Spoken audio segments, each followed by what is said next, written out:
Good morning friends, GK तुसा YouTube channel में आपका हार्दिक स्वागत है। दोस्तों, आज हम पढ़ेंगे 3 और 4 मई की जो करंट अफेयर है उसे, जो सभी भर्तियों की परीक्षाओं के लिए इम्पोर्टेंट है। तो आज की हमारी पहली न्यूज़ है जो कुछ इस प्रकार है। विश्व हास्य दिवस 2 मई को मनाया जाता है। तो विश्व हास्य दिवस या वर्ल्ड जो लाफ्टर डे है वो हर साल मई के पहले रविवार को मनाया जाता है और इस साल ये 2 मई को मनाया गया।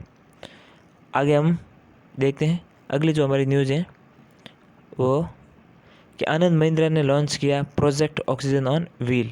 तो महिंद्रा ग्रुप के चेयरमैन हैं वो आनंद महिंद्रा ने कोरोना वायरस की दूसरी लहर के बीच बढ़ती ऑक्सीजन की कमी के बाद ऑक्सीजन का परिवहन संयंत्रों से अस्पतालों और घरों तक ऑक्सीजन के परिवहन को आसान बनाने के लिए ऑक्सीजन ऑन व्हील नामक जो है प्रोजेक्ट या परियोजना शुरू की है, जिससे ऑक्सीजन की जो किल्लत है, ऑक्सीजन को जो प्लांट से यानी कि जहाँ से उत्पन्न होता है वहाँ से उसको ऑक्सीजन हॉस्पिटलों तक ऑक्सीजन पहुँचाया जा सके निर्बाध रूप से। तो इसके लिए उन्होंने ये शुरुआत की।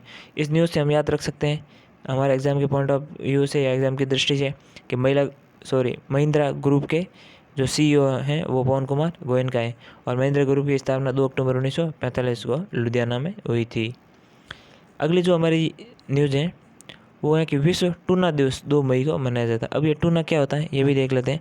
तो विश्व टूना दिवस यार जो 2 मई को मनाया जाता है विश्व स्तर पर, यह यूएन यानी कि संयुक्त राष्ट्र के द्वारा टूना मछली के महत्व के बारे में जागरूकता बढ़ाने के लिए और उसका संरक्षण करने के लिए। तो यूएन टूना एक प्रकार की मछली है। अगर पूछा जाए कि उनमें से टूना क्या है तो आप बता सकते हैं कि ये एक प्रकार की मछली है। और इसने एक फैक्ट के रूप में ये याद रख सकते हैं, विश्व टूना दिवस को संयुक्त राष्ट्र महासभा द्वारा यूएन जनरल असेंबली है उसने दिसंबर 2016 में और 71/1/2/4 यानी कि 71/126 प्रस्ताव उपकरण आधिकारिक रूप से घोषित किया और उसके द्वारा इसका संरक्षण किया जाएगा। फिर है अगली न्यूज़ कि सितार वादक पंडित देवव्रत चौधरी का निधन। तो सितार वादक पंडित देवू चौधरी के नाम से भी जाना जाता है इनको। कोविड-19 संक्रमण से इनका निधन हो गया है और ये थे सैन्य घराना या शैली के थे। पद्म भूषण और पद्म श्री इनको अवार्ड मिल चुका है। तो इस प्रकार हम सितार वादक पंडित देवव्रत चौधरी या देवू चौधरी को याद रख सकते हैं।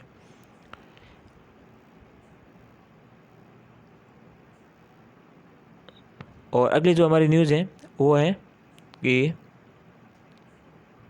भारतीय नौसेना ने वायु जो ऑपरेशन समुद्र सेतु सेकंड लॉन्च किया।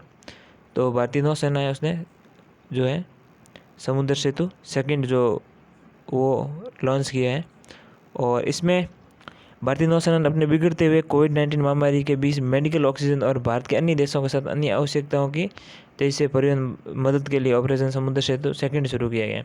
इससे जो भारत में आयात और निर्यात होने वाली जो मेडिकल इमरजेंसी वाली ऑक्सीजन से संबंधित हो या और भी जो वैक्सीन बनाने के लिए आवश्यक सामग्री हो या मेडिकल जो सामग्री है उसका आयात निर्यात आसानी से किया जा सकता है। बाहर से भारत में मंगाई जा सकती है और पड़ोसियों को भी हेल्प की जा सकती है।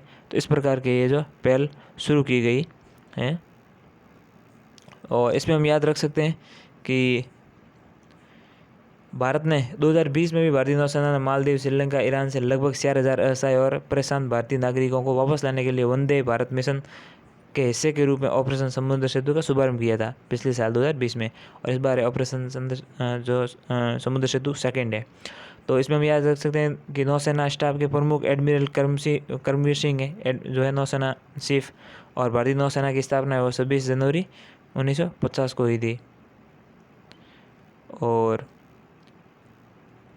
अगले हमारी जो न्यूज़ है कि 3 मई को विश्व स्तर पर मनाया जाता है विश्व प्रेस स्वतंत्रता दिवस।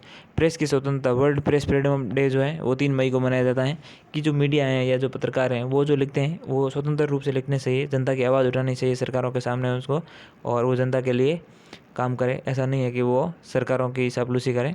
तो विश्व प्रेस फ्रीडम मनाया जाता है और इसको सर्वप्रथम है पहली बार है जो 1993 में मनाया गया था और ये संयुक्त राष्ट्र की महासभा के द्वारा मनाया जाता है, इसकी घोषणा की गई थी। अगली हमारी न्यूज़ है कि टी रविशंकर होंगे आरबीआई के नए डिप्टी गवर्नर। तो भारतीय रिजर्व बैंक के कार्यकारी निदेशक टी रविशंकर हैं को केंद्रीय बैंक के 100वें डिप्टी गवर्नर के रूप में नामित किया जाएगा। तो ये हम याद रख सकते हैं। और अगली जो हमारी न्यूज़ है वो कुछ इस प्रकार हैं कि श्यामला गणेश को मिला जापान का order of the rising sun सम्मान। तो जापान सरकार ने हाल ही में बेंगलुरु स्थित जापानी शिक्षिका श्यामला गणेश को ऑर्डर ऑफ राइजिंग सन ये जो सम्मान दिया गया है, तो ये हम याद रख सकते हैं। और ये जापान का कहते हैं सर्वोच्च सम्मान है। अभी देख लेते हैं। तो ये पुरस्कार उन लोगों को प्रदान किया जाता है, किसको?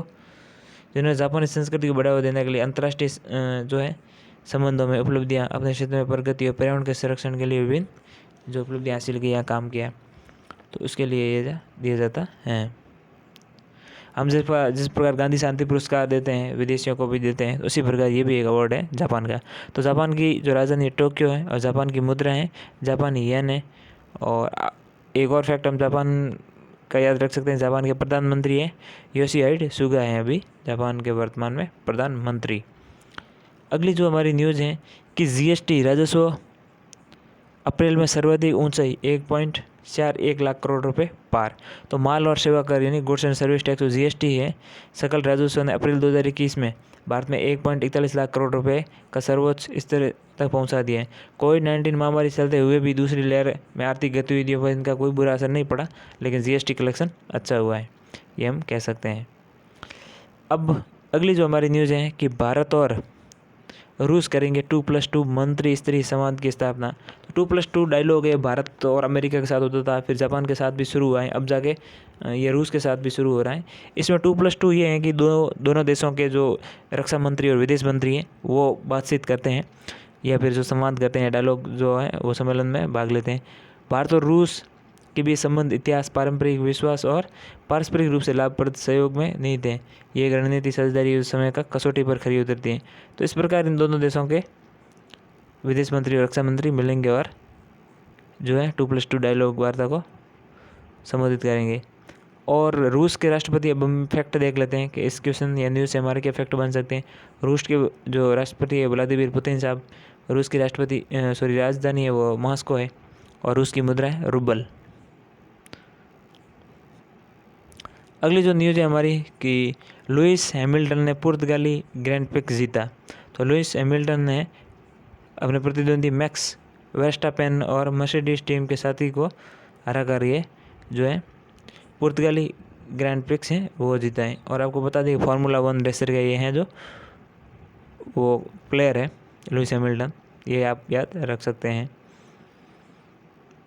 अगली जो हमारी न्यूज़ है कि एचसीएल टेक को पीछे छोड़कर विप्रो बनी तीसरी सबसे बड़ी भारतीय आईटी कंपनी। अब देखो आईटी ने इंफॉर्मेशन टेक्नोलॉजी होती है, तो विप्रो ने एचसीएल जो है उसको टेक्नोलॉजी की 2.62 ट्रिलियन रुपये बाजार पूंजीकरण को दबाकर 2.65 ट्रिलियन रुपये के बाजार पूंजीकरण द्वारा तीसरी बड़ी भारतीय आईटी सेवा कंपनी के रूप में पुनः अपना स्थान प्राप्त किया है। आगे हम देखते हैं इस न्यूज़ से हमारे जो इम्पोर्टेंट फैक्ट एग्जाम की दृष्टि से वो है विप्रो लिमिटेड के अध्यक्ष हैं ऋषभ प्रेम जी, और विप्रो का मुख्यालय बेंगलोर में। विप्रो के एमडी और सीईओ हैं वो थियरी डेलापोर्ट हैं। इस प्रकार आज हमने 3 और 4 अप्रैल की जो मुख्य न्यूज़ हैं वो देखी हैं, और हमारे एग्ज़ाम या जो भी भविष्य में प्रतियोगी परीक्षाएँ होगी उनमें इनमें से जो भी क्वेश्चन आएगा उसको हम हल कर सकते हैं। और उम्मीद करते हैं इस वीडियो से आपने कुछ सीखा ही होगा। अगर आपको ये वीडियो पसंद आया हो तो इसको लाइक करिए, शेयर कीजिए, कमेंट कीजिए और चैनल को सब्सक्राइब कीजिए। धन्यवाद।